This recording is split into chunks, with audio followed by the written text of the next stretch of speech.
ನಮ್ಮ ಅಜ್ಜಿ ಮೊಸರು ಮತ್ತು ಮಜ್ಜಿಗೆಯಿಂದ ಒಂದು ಉಪ್ಪಿಟ್ಟು ರೆಸಿಪಿ ಮಾಡ್ತಾಯಿದ್ರು. ತುಂಬಾ ರುಚಿಯಾಗಿರ್ತಿತ್ತು. ನಾವು ಚಿಕ್ಕವರಿದ್ದಾಗ ಈ ರೀತಿ ಉಪ್ಪಿಟ್ಟನ್ನು ತುಂಬ ಸಲ ನಮ್ಮ ಅಜ್ಜಿ ಕೈಯಿಂದ ತಿಂದಿದ್ದೀವಿ.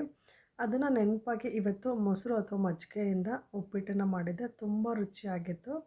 ಉಪ್ಪಿಟ್ಟು ಬೇಡ ಅನ್ನೋರು ಸ್ವಲ್ಪ ಜಾಸ್ತಿನೇ ತಿಂತಾರೆ, ಅಷ್ಟು ರುಚಿಯಾಗಿರುತ್ತೆ. ಈ ಉಪ್ಪಿಟ್ಟು ಮಾಡ್ಕೊಳ್ಳೋದಕ್ಕೆ ಒಂದು ಬಟ್ಲು ಮೊಸರು ಅಥವಾ ಮಜ್ಜಿಗೆ ಇದ್ದರೂ ತೊಗೊಳ್ಳಿ. ಸ್ವಲ್ಪ ಕೊತ್ತಂಬರಿ ಸೊಪ್ಪು ಹಾಕಿ ಅದರಲ್ಲಿರೋ ಕೆನೆ ಎಲ್ಲ ಬೀಟ್ ಮಾಡಿಕೊಂಡು 1 ಗ್ಲಾಸ್ ರವೆ ತೊಗೊಂಡಿದ್ದೀನಿ. ಅದಕ್ಕೆ 3 ಗ್ಲಾಸಷ್ಟು ನೀರನ್ನು ತೊಗೊಳ್ತಿದ್ದೀನಿ. ಇನ್ನು ಉದುರುದ್ರಾಗಿ ಬೇಕಾಗೋರು 1 ಗ್ಲಾಸ್ ರವೆಗೆ 2 ಗ್ಲಾಸ್ ನೀರು ತೊಗೊಳ್ಬೋದು.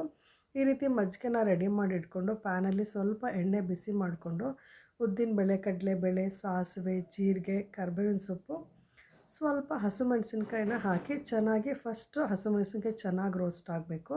ನಂತರನೇ ಈರುಳ್ಳಿ, ಸ್ವಲ್ಪ ಕ್ಯಾಪ್ಸಿಕಮ್ಮು, ಸ್ವಲ್ಪ ಕ್ಯಾರೆಟು, ನಿಮಗೆ ಯಾವ ತರಕಾರಿ ಇಷ್ಟ ಅದನ್ನು ಸೇರಿಸ್ಕೋಬೋದು. ಬೇಕಿದ್ದರೆ ಬಟಾಣಿನೂ ಸೇರಿಸ್ಕೋಬೋದು. ಸ್ವಲ್ಪ ಉಪ್ಪು ಹಾಕಿ ಲಿಡ್ಡನ್ನ ಕ್ಲೋಸ್ ಮಾಡಿ ಸ್ವಲ್ಪ ತರಕಾರಿ ಬೇಯೋದಕ್ಕೆ ಬಿಟ್ಟಿದ್ದೆ. ನಂತರ ರೆಡಿ ಮಾಡಿ ಇಟ್ಕೊಂಡಿರೋಂತಹ ಮಜ್ಜಿಗೆ ಮತ್ತು ಕೊತ್ತಂಬರಿ ಸೊಪ್ಪನ್ನು ಹಾಕಿ ಅದು ಚೆನ್ನಾಗಿ ಬಿಸಿ ಆಗಬೇಕು, ಕುದಿ ಬರ್ತಾ ಇರಬೇಕು. ಆ ಟೈಮಲ್ಲಿ ಮೇಲೆ ಸ್ವಲ್ಪ ತೆಂಗಿನಕಾಯಿ ತುರಿ ಹಾಕಿ ಹುರಿದಿಟ್ಕೊಂಡಿರೋಂತಹ ರವೆ ಹಾಕ್ತಾಯಿದ್ದೀನಿ. 1 ಗ್ಲಾಸ್ ರವೆನ ತೊಗೊಂಡಿದ್ದೀನಿ. ಅದನ್ನು ಚೆನ್ನಾಗಿ ಹುರಿದು ಪ್ಯಾನ್ಗೆ ಹಾಕ್ಕೊಂಡಿದ್ದೀನಿ. 1-2 ನಿಮಿಷ ಲಿಡ್ಡನ್ನು ಕ್ಲೋಸ್ ಮಾಡಿ ಸಣ್ಣ ಊರಿನಲ್ಲಿ ಬೇಯಿಸ್ಕೊಂಡ್ರೆ ಬಿಸಿ ಬಿಸಿಯಾಗಿರೋಂತಹ ಮೊಸರು ಉಪ್ಪಿಟ್ಟು ರೆಡಿ ಆಗುತ್ತೆ.